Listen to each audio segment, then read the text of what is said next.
देखिए, आज आप देख रहे होंगे, ये बहुत दुर्भाग्यपूर्ण बात है कि वहाँ पर हमारे लोग तो बहुत ही कम ही उसमें गए। जिस तरह से वो लोग आ रहे थे परसों, तो हमें बिल्कुल उम्मीद नहीं थी कि मतलब इस टाइप से वो हमला के रूप में आएंगे बोल के। क्योंकि देखिए, आप देख रहे होंगे कि हमेशा, चाहे वो अंकिता भंडारी वाला मामला हो, चाहे कोई भी अत्याचार, दुराचार, जो बलात्कार के केसेस हैं, वो सारे उनके भाजपा के बड़े नेता उसमें संलिप्त पाए जाते हैं। लेकिन तभी भी हम लोगों ने कभी इस तरह का वो नहीं करा कि हम लोगों ने उनके कार्यालय में जाकर वो करा। तब उन लोगों के महिलाओं के मुँह से एक शब्द उनके बारे में नहीं निकला, जबकि आज तक भी उनको निर्णय नहीं मिल पाया। तो आज कल फिर हम लोगों ने तय करा, महिला कांग्रेस ने तय करा कि हम लोग भी शालीनतापूर्वक जाएंगे और वहाँ पर उनको भी एक हम लोग वो दें, आगाह करें कि भाई तुम ही लोग नहीं कर सकते हो, हम भी कर सकते हैं इस तरह से। लेकिन हम उस तरह से हमला के रूप में नहीं गए थे जिस तरह से उन्होंने करा। और हमारी महिलाएं, हमारे संस्कार, हमारे कांग्रेस की जो प्रवृत्ति है वो बिल्कुल निष्पक्ष है। हम लोग हमेशा, आप देख रहे हो, ज्योतिरुतला जो प्रदेश हमारी अध्यक्षा है, उन्होंने किस तरह से अपने सिर, जो सबसे श्रृंगार का सबसे प्यारा चीज़ होता है, वो बाल उन्होंने मुंडवाया। तो इस तरह से मतलब हम लोगों ने तो कई चीज़ करे, वो एक बार भी बता दे। और रही बात चाहे महिलाओं की योगदान की, प्रदेश में राज्य बनाने के लिए या देश को आज़ाद करने के लिए हमारे कांग्रेस की ही महिलाएं और कांग्रेस के ही हमारे जो पूर्वज लोग रहे, चाहे वो महिलाएं हैं, चाहे बच्चे हैं, चाहे स्वतंत्रता संग्राम सेनानी, सभी हमारे बलिदानी दिया उन लोगों ने। और उसमें महिलाओं का भी बहुत महत्वपूर्ण योगदान रहा है। तो हमारे संस्कार ऐसे नहीं हैं, हम लोगों ने कुछ इस तरह से नहीं करा। हम लोग उससे ज़्यादा जो हमारी कांग्रेस की नेत्रियाँ गई, उनसे ज़्यादा उन लोगों ने पूरा अपने प्रोटेक्शन के लिए पूरा उन्होंने व्यवस्था कर रखा था।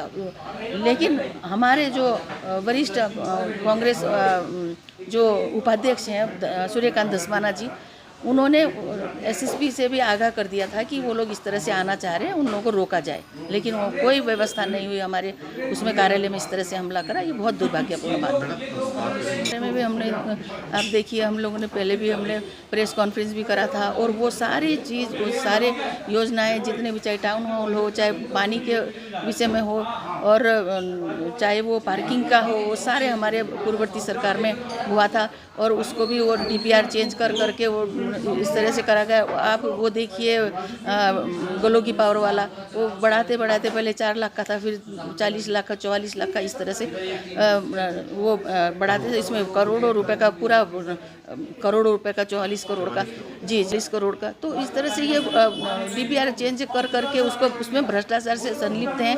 लेकिन 3 साल से अभी तक भी किसी को राहत नहीं मिली है। तो ये बहुत दुर्भाग्यपूर्ण बात है, और इसमें सरासर भ्रष्टाचार दिखाई देता है। देखिए, पार्टी ने 2 बार टिकट दिया है हमें, तो हम पार्टी का बिल्कुल, हम चाहे चुनाव, हम सफल नहीं हो पाते चुनाव में, लेकिन हम दूसरे दिन से हम संगठन के लिए, पार्टी के लिए और अपने जनहित के मुद्दे उठाते रहते हैं, और उनके बीच हम कार्य करते रहते हैं। ऐसा नहीं है, आगे भी चाहे पार्टी हम पर विश्वास करे, चाहे और किसी को भी पार्टी वो करे, हम पूरा संगठन एकजुट होकर हम जिताने का काम करेंगे। और 2027 में हमारी निसंदेह हमारी सरकार बिल्कुल विजय करेगी। अभियान उत्तराखंड में चालू हुआ है।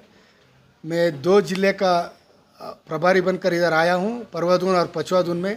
आज मसूरी में हमारा मीटिंग हुआ।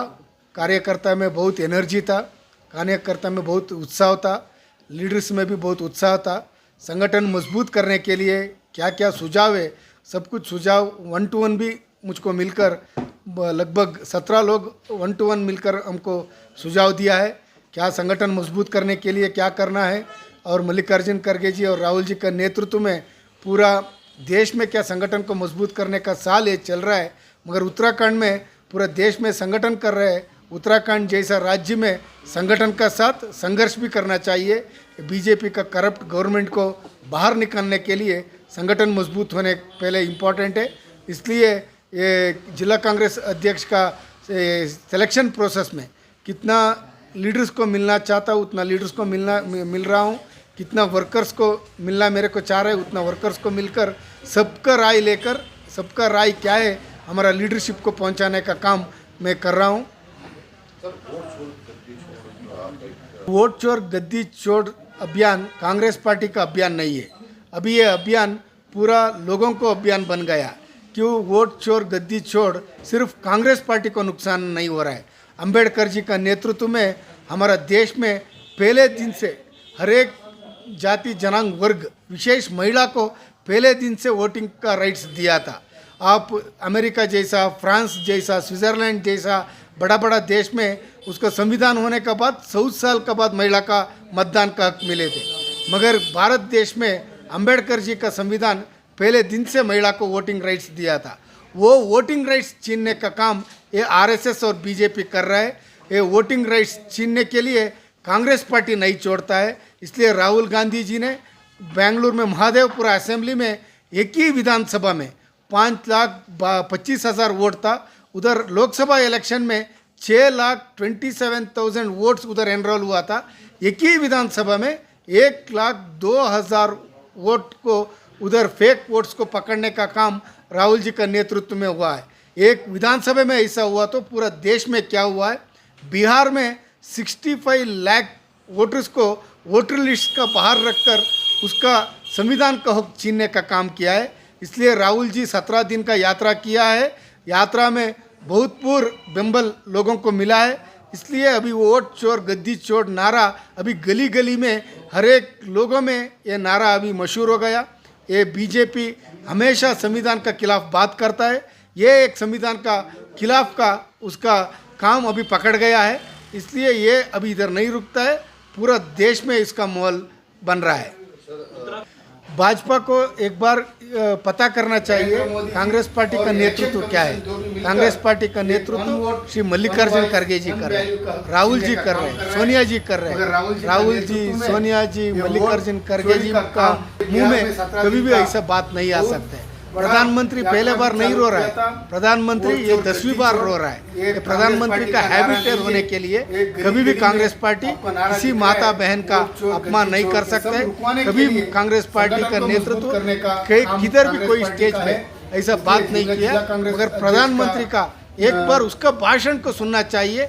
किस किस का बारे में क्या बात किया है, किस किस का बारे में कब कब क्या बात किया है, वेस्ट बंगाल में गए तो क्या बात किया है, सोनिया जी के बारे में क्या बात किया है, शाहीन बाग का विषय में क्या बात किया है, और किधर किधर क्या प्रधानमंत्री जी ने बात किया, किधर किधर बीजेपी का नेता क्या महिला का ऊपर अत्याचार बलात्कार महिला को क्या किया है बोलकर पहले बीजेपी महिला के बारे में सोचना चाहिए।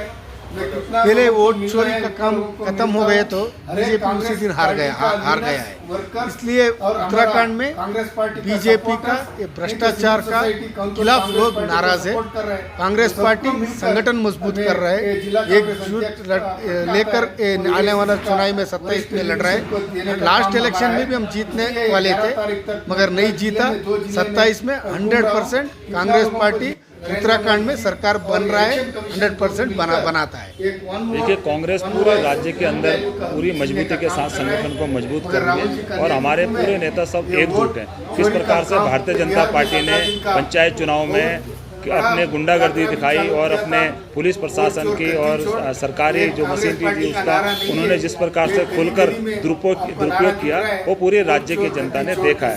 और जो जीते हुए कैंडिडेट थे किस प्रकार से उन्होंने किडनैप किया वो पूरे राज्य की जनता जानती है। जिला पंचायत के अध्यक्ष किस प्रकार से उन्होंने बनाए ये पूरे प्रदेश की जनता जानती है। ये सारी चीज़ें हमारे जहन में है और राज्य की जनता ने भी देखा है। हम पूरे प्रदेश के अंदर संगठन सर्जन जो हमारा कार्यक्रम चल रहा है उसी के तहत हम जनता के बीच में जा रहे हैं। मुझको भी यहाँ पे पछवादून का ऑब्जर्वर कांग्रेस पार्टी ने बनाया है, उसी के सिलसिले में आज हम यहाँ मसूरी पे भी आए हैं। लोगों से हम राय मशवरा कर रहे हैं कौन जिलाध्यक्ष होना चाहिए, कौन जनता की समस्याओं को प्रमुखता से उठा रहा है, जो क्षेत्र से लगातार जिनका जुड़ाव है ऐसे आदमी को हम अध्यक्ष की कमान सौंपेंगे और सभी से हम लोग आम सहमति के आधार पर हमारा प्रयास होगा कि हम अध्यक्ष बनाएं। राज्य के अंदर कानून व्यवस्था पूरी तरह से चरमरा गई है। आपदा के समय मुख्यमंत्री जी सिर्फ जैसे धराली में आपदा आई सिर्फ हवाई सर्वेक्षण करके वहां पर आ गए। अभी चमोली में जो आपदा आई थराली के अंदर वहां भी लोगों ने नारे लगाए मुख्यमंत्री मुर्दाबाद के और उनको कोई आर्थिक सहायता भी ढंग से नहीं मिल पा रही है। कितना नुकसान प्रदेश के अंदर हुआ ये सरकार अभी तक नहीं बता पाई है। कितनी जान माल की हानि हुई है सरकार ये नहीं बता पाई है। हर साल आपदा राज्य के अंदर आती है, सरकार ने पहले से कोई इसकी तैयारी नहीं करी, उससे कोई सीख सरकार ने नहीं ली। आज सरकार का आपदा प्रबंधन पूरी तरह से फेल हो चुका है।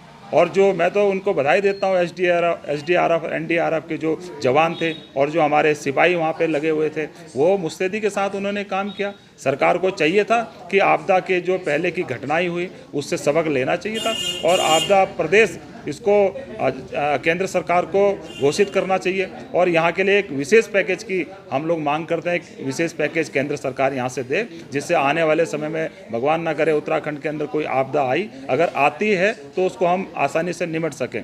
इसलिए कांग्रेस पूरे राज्य के अंदर मजबूत है। 2027 में कांग्रेस की सरकार बनेगी और जो जुमले इन्होंने राज्य की जनता से किए थे, जैसे 2 करोड़ बेरोजगार युवकों को रोजगार देंगे, काला धन लेके आएंगे, किसानों की आय दुगनी करेंगे, इन मुद्दों पे ये लोग बात नहीं कर रहे हैं, ये बात घुमा रहे हैं। उनको मालूम है कि 2027 में हम लोग चुनाव हार रहे हैं, लेकिन इनके जुमले कोई भी काम आने वाले नहीं है। 2027 में राज्य के अंदर कांग्रेस की सरकार बनेगी, पूरी मजबूत है। कांग्रेस बहुत बड़ी पार्टी है, उसमें से जो निष्ठावान लोग हैं, जो कांग्रेस के लिए काम कर रहे हैं, जिनका एक लंबा इतिहास है, हमारे पास एक लंबी फौज है कांग्रेस के नेताओं की। और जो जीतने वाला कैंडिडेट होगा हम उनके बारे में विस्तार से बात करेंगे, हम उनके बारे में सोचेंगे कि वो क्षेत्र के लिए क्या कर रहे हैं। हमारे पास एक लंबी फौज हमारे पास नेताओं की, कार्यकर्ताओं की है। जीतने वाले कैंडिडेट को हम जिताएंगे और निश्चित तौर से 2027 में हमारी सरकार बनेगी।